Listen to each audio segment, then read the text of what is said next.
오늘 누가복음 2장에서는 예수 그리스도의 탄생에 대하여 가르쳐 주십니다.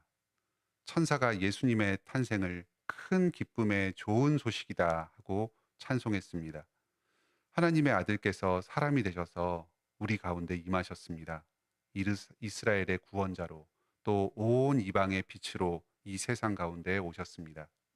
우리의 죄를 속량하고 우리를 구원하러 오셨습니다.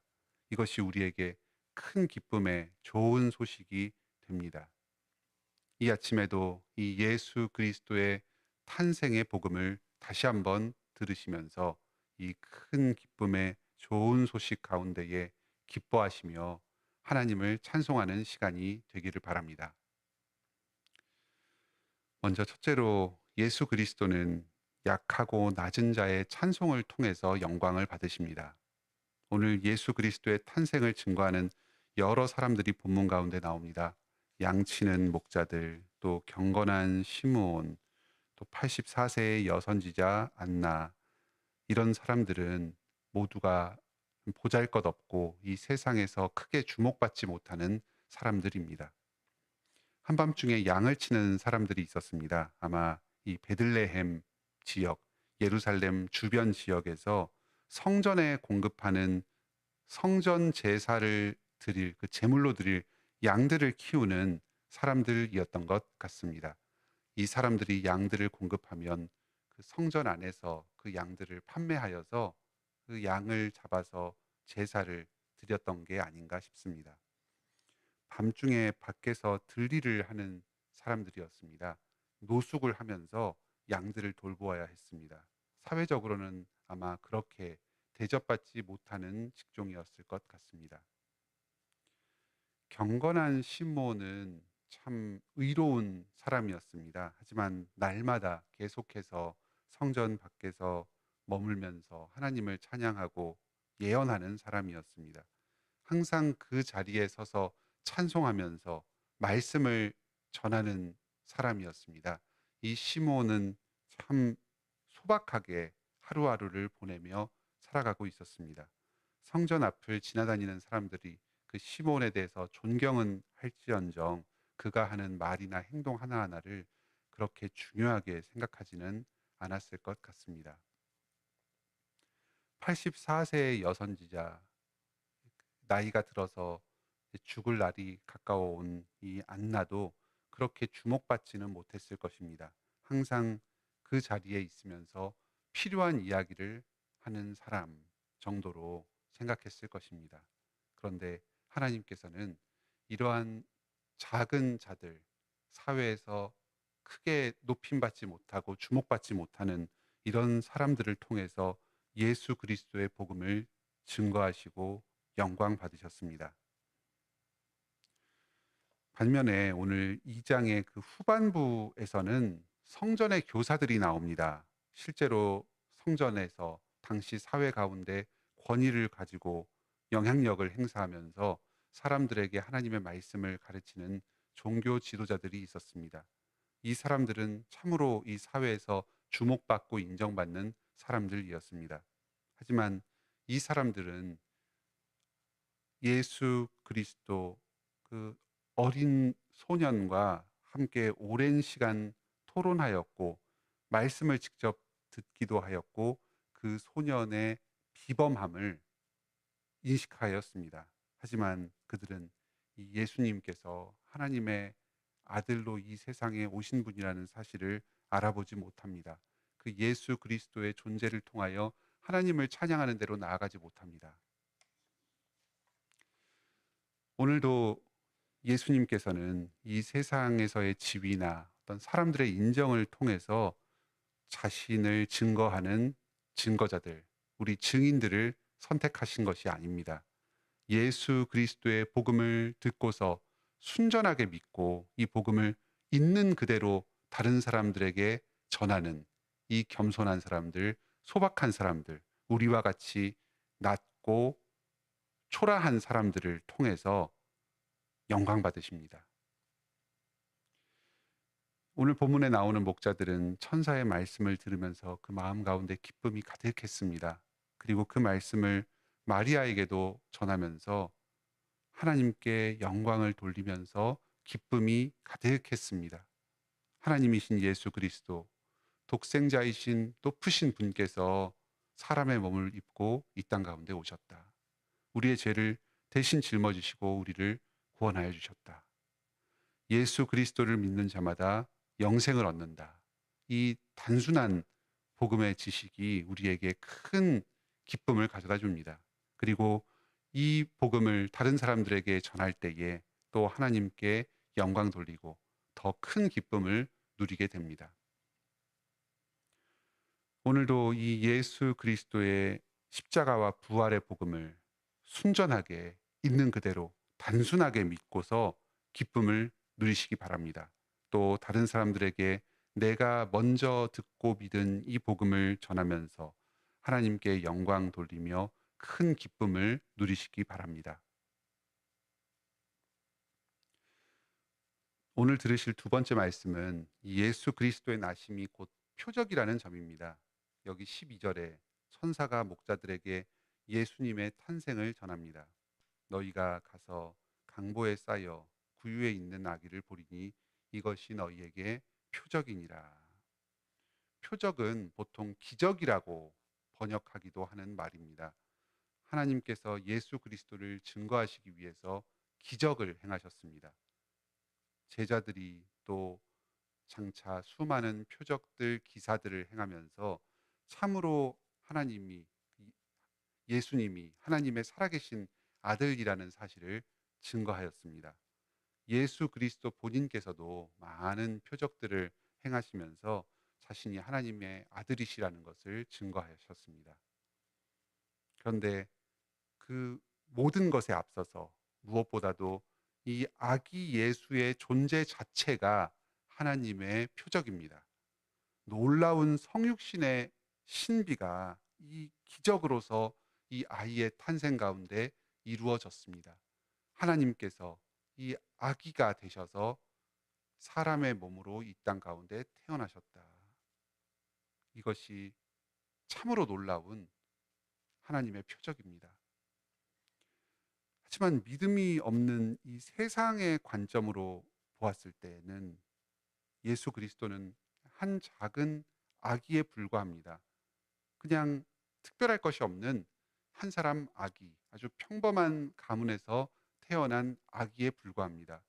이것이 하나님께서 우리에게 주신 큰 기적이라는 사실은 오직 믿음의 눈으로 볼 때에만, 말씀을 믿는 그 믿음으로 바라볼 때에만 알아볼 수가 있습니다. 오늘날도 주님께서 우리 삶 가운데 여러 가지 표적들을 허락하여 주십니다. 무엇이 표적입니까? 무엇보다도 우리에게 매일 이 말씀을 내려주시고 이 말씀을 깨닫게 하여 주시는 이것이 표적입니다. 또 우리가 이 교회 가운데 행하는, 또 개인적으로 행하는 복음 전파를 통해서 사람들이 변화되고 또 그 심령이 변화하면서 새롭게 되어서 새로운 생명을 누리고 또 예수 그리스도를 구주로 영접하게 되는 이것이 표적입니다. 우리 자신이 불신자였고 하나님을 모르던 자였는데 이 복음을 듣고 먼저 믿게 되었습니다. 그리고 우리가 다른 사람들에게 이 복음을 전할 때에 이 복음을 통하여서 죽은 영혼이 다시 살아가고 새로운 생명을 얻고 소생하게 됩니다. 하나님의 참된 백성으로 변화되어서 살아갑니다. 이 사실이, 이 복음의 능력이 바로 오늘날 우리에게 주어진 분명한 표적입니다. 참으로 기적과도 같은 일입니다. 죽었던 영혼이 하나님의 말씀을 통해서 믿고 생명을 얻어서 다시 살아난다. 이 사실이 우리 믿음의 눈으로 바라볼 때에는 하나님의 기적입니다. 하지만 믿지 않는 이 세상의 관점에서 보았을 때는 아무것도 아닌 것처럼 보일 수가 있습니다. 세뇌당한 거다. 또 착각 속에서 살아간다. 이런 식으로 어떤 인간의 심리적 작용으로 해석하기도 합니다. 또는 어린 시절부터 부모와 함께 교회에 다니면서 계속해서 그 기독교의 문화에 익숙해져서 길들여진 것이다. 이런 식으로 설명하는 사람도 있습니다. 놀라운 기적이지만, 참으로 하나님께서 일으켜 주신 기적이지만, 믿음이 없이 세상의 관점으로 바라보게 되면 한 작은 아이가 평범한 집에서 태어난 것과 같은 아무것도 아닌 보잘것없는 사실에 불과할 수도 있습니다. 오늘도 이 새벽 기도의 시간에 우리가 그리스도의 복음을 들을 때에 우리는 믿음으로 반응합니다.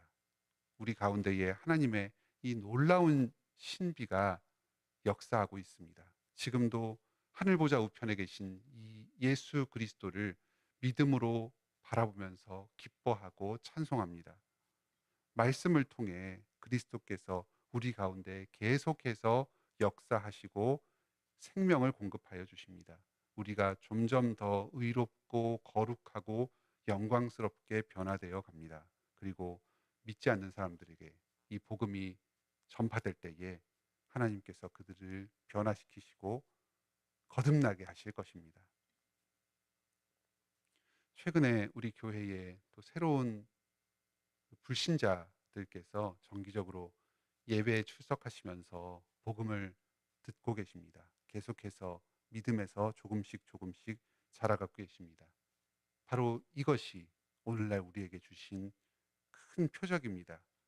이 복음이 전파되고 영혼이 구원받는 이 일 가운데 하나님께 영광 돌리면서 계속해서 신실하게 복음 전하는 일을 계속합시다. 마지막으로 예수님은 평화의 왕으로 이 땅 가운데 오십니다. 오늘 14절에 사람들 중에 평화로다. 또 29절에도 시므온이 종을 평안히 놓아 주시는도다. 예수 그리스도께서 평화로 이 땅 가운데 오셨습니다. 그런데 예수님께서 우리에게 가져다 주시는 이 평화는 우리의 상식과는 조금 다릅니다. 우리는 평화롭다 하면은 주변에 아무 일도 벌어지지 않고 아주 편안한 안온한 환경 가운데서 살아가는 것을 흔히 생각합니다. 하지만 오늘 34절, 35절에서 시므온은 이렇게 증거합니다. 보라, 이는 이스라엘 중 많은 사람을 패하거나 흥하게 하며 비방을 받는 표적이 되기 위하여 세움을 받았고 또 칼이 마음을 찌르도록 하리니 이는 여러 사람의 마음의 생각을 드러내려 함이니라. 예수 그리스도께서 우리에게 주시는 평화는 우리를 깜짝 놀라게 합니다. 우리의 마음을 불편하게 합니다. 우리의 마음을 찌릅니다. 우리의 마음과 생각을 감찰하시고 그 마음 깊은 곳에 있는 죄를 드러내시면서 회개케 하십니다. 주님께 돌이키게 하시고 우리의 죄를 버리고 하나님과 예수 그리스도께 순종하게 만드십니다. 이렇게 죄를 깨닫고 회개하는 과정은 자아가 깨어지고 부인되는 과정입니다. 나의 존재의 일부, 내가 소중하게 생각하던 것들을 버리고 죽는 것과 같은 그런 슬픔과 어려움이 우리의 삶 가운데 나타나게 됩니다. 하지만 우리가 지금까지 누리던 이 모든 평안들은 사실은 거짓된 평안에 불과합니다. 죄와 사망 가운데 나아가는 이 비참한 운명을 잠시 외면한 채로 그냥 현세적인 일시적인 기쁨과 만족만을 누리며 살아가는 그러한 거짓된 평안입니다. 새 생명을 얻고 하나님과 화평을 이루어야지만 진정한 평화를 누리면서 살아갈 수 있습니다. 그러려면 우리의 마음이 먼저 깨어져야 합니다. 우리의 생각이 변화되어야 합니다. 회개함으로 예수 그리스도를 믿고 주님 말씀에 순종하여야 합니다. 오늘도 우리가 복음을 전할 때에 또 그 복음을 듣고 받아들일 때에 외적으로 여러 고난이 있을 뿐만 아니라 또 우리의 마음 가운데에도 나의 생각이 변화되고 내 존재가 부인되는 그런 큰 고난과 어려움이 있습니다. 하지만 그 가운데 기뻐하시기 바랍니다. 주님께서 우리에게 평강의 왕으로 오셨습니다. 우리에게 평안을 주시기 위해서 이 여러 고통들을 감당하게 하시고 변화되게 하십니다. 다른 사람과 함께 어울려서 이 악한 세상 가운데서 신자로서 이 믿음의 정체성을 계속 지키며 살아갈 때 우리 가운데에 다툼과 갈등이 일어날 수 있습니다. 이것을 너무 두려워하고 겁내지 마시기 바랍니다. 주님의 평화를 이 땅 가운데 실현하기 위해서 예비하신 과정입니다. 이 복음 전하는 과정에서 상대방과의 사이에 갈등이 일어날 때에 그 과정을 통해서 상대방 또한 예수 그리스도를 주로 고백하고 이 평화 가운데로 나오게 될 것입니다. 오늘도 우리 곁에 이 사람으로 오신 높으신 하나님, 이 예수 그리스도께서 우리와 함께 거하십니다. 이 복음 말씀을 통해서 이 예수 그리스도의 성육신의 기쁨을 풍성히 누리시며 하나님을 찬양하는 복된 하루를 보내시기 바랍니다. 함께 기도합시다. 하늘에 계신 우리 아버지, 죄인 되었던 저희를 불쌍히 여겨주시고 죄와 사망 가운데서 건져주시니 감사드립니다.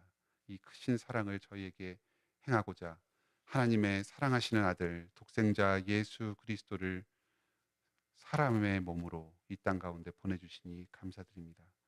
저희가 죄인 되었을 때에 저희를 먼저 사랑하여 주시고 하나님의 아들을 저희에게 보내주셔서 저희를 대신하여 화목 제물로 삼아 주셨습니다.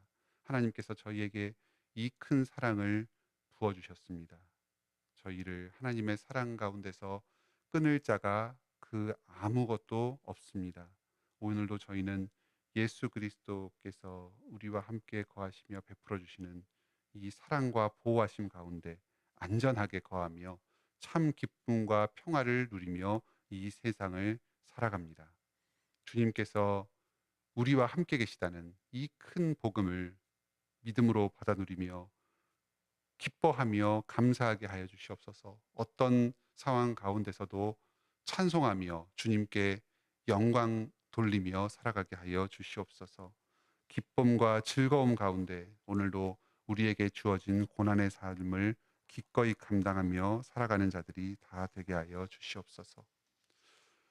저희가 많은 기도의 제목들을 가지고 이 자리에 나왔습니다. 우리를 짓누르고 답답하게 하는 불행한 현실들이 우리 주변에 있습니다. 하지만 이 가운데에도 오직 우리 구주 예수 그리스도의 십자가 부활의 복음, 이 성육신의 복음을 통해서 온전히 기뻐하고 즐거워하는 자들이 되게 하여 주시옵소서. 우리 마음 가운데 기쁨과 즐거움을 샘솟게 하여 주시옵소서.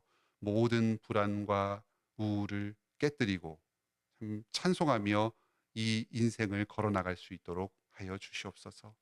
저희의 기도를 들으시고 응답하여 주시옵소서. 우리 주변에 임신 중인 성도들이 있습니다.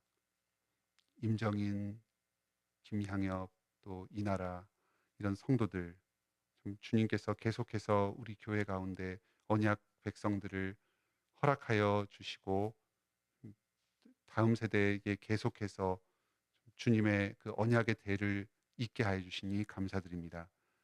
이 성도들 가정 가운데 이 아이와 산모가 또 건강하게 하여 주시고 또 남편들이 그 임신의 과정 가운데 가정을 잘 돌볼 수 있도록 힘을 허락하여 주시옵소서. 또 우리 교회에 주님께서 아이를 주시기를 간절히 소망하며 바라는 여러 가정들이 있습니다. 주님께서 이 사랑의 열매를 맺고 계속해서 언약의 대를 잇도록 좀 축복하여 주시옵소서. 또 이 지금 아이를 갖지 못하는 이 상황 가운데서도 주님께서 선하신 뜻과 계획이 있음을 알고 오직 주님을 신뢰하면서 기쁨과 감사 가운데에 이 시기를 보낼 수 있도록 그 마음을 주관하여 주시옵소서. 또 아이를 갖지 못하거나 또 홀로 된 여러 성도들이 있습니다.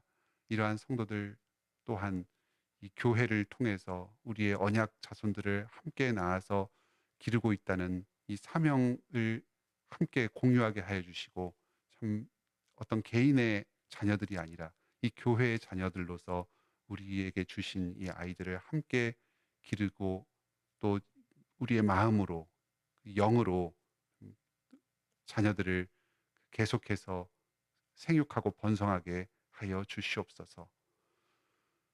이 땅을 위해서 기도합니다. 주여, 우리나라와 이 민족을 불쌍히 여겨 주시옵소서. 비상계엄이 선포되고 또 그 계엄이 해제되고 국회에서는 대통령 탄핵안을 발의하는 이런 격동의 어떤 정치가 펼쳐지고 있습니다.